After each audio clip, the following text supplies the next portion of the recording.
What's up, YouTube? Have you ever wondered what the knife tool is in Affinity Designer? Well, that's what we're here to talk about today.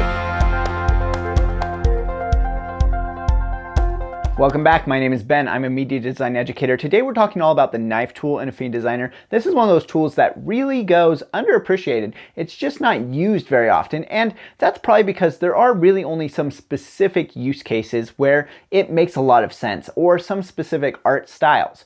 One of those art styles is low poly art, and this video explaining the knife tool is actually from my new course, How to Use the Knife Tool to Make Low Poly Art in Affinity Designer. So make sure that you go ahead and check out the link for that down in the description below after you watch this video. Remember, I offer my courses both on Skillshare and on Gumroad, so if you use Skillshare, feel free to take it there. But if you don't, go ahead and use the code YT5 on Gumroad to get this course for just $5. All right, let's dive in and start learning how the knife tool works in Affinity Designer. Now we're here in Affinity Designer and we're going to start learning how to use the knife tool. So the knife tool is going to be found on the left-hand side in the toolbar. And we're going to go almost halfway down, and it kind of looks like a little knife, like a blade with a handle here. The knife tool, the keyboard shortcut for it is K for knife. So we're going to go ahead and click on that, and now we have the knife tool. When we do that, we're going to see that our options up in our contextual menu at the top, those change. So we'll get into some of those in just a second. And now you need to know that the knife tool contains basically two different types of tools. There's two ways of cutting. There's the knife way of cutting and the scissors way of cutting. So first I'm going to show you the knife way of cutting. And I'm going to select on this object. So I'm going to select on this red rounded rectangle here. And now it's ready for me to cut. Basically, I'm going to cut freehand. So wherever I drag, it's going to cut. So let me just go ahead and swipe through here like this.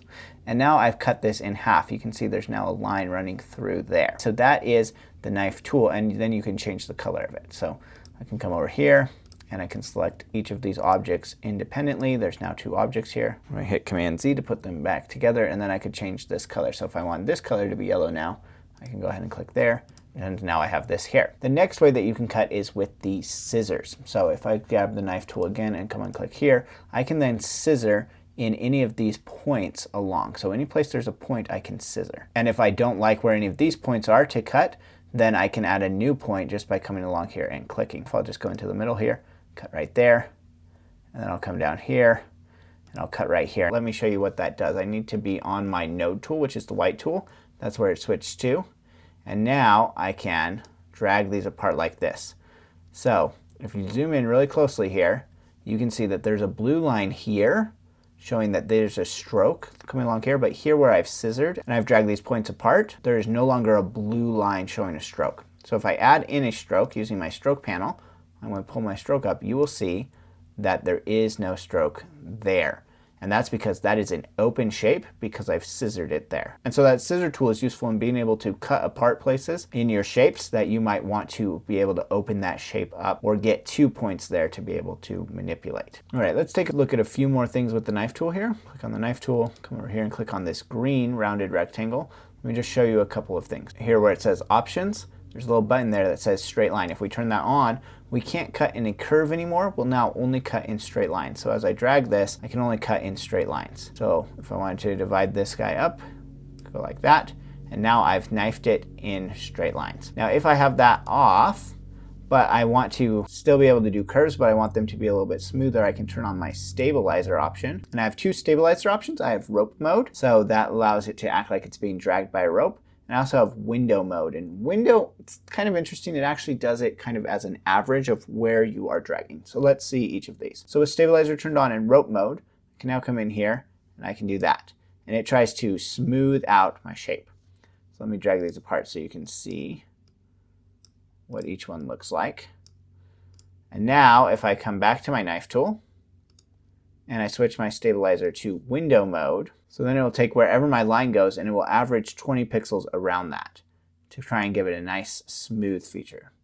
So then we can drag that one out. You can kind of see the way that works. So you can get a lot of different shapes using the knife tool here. All right, one more here. We're going to go to our blue shape. Click here. This one is where it says auto closes.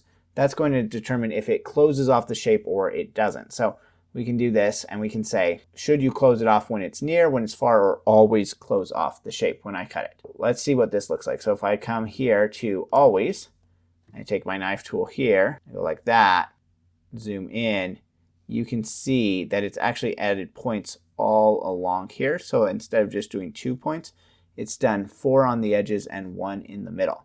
So let's see what that looks like when we go to pull it apart. This one, and this one, and this one, and this one. And that's because it's trying to close off those lines with the auto close. Okay, so that is the basics of the knife tool and the different options that you have there.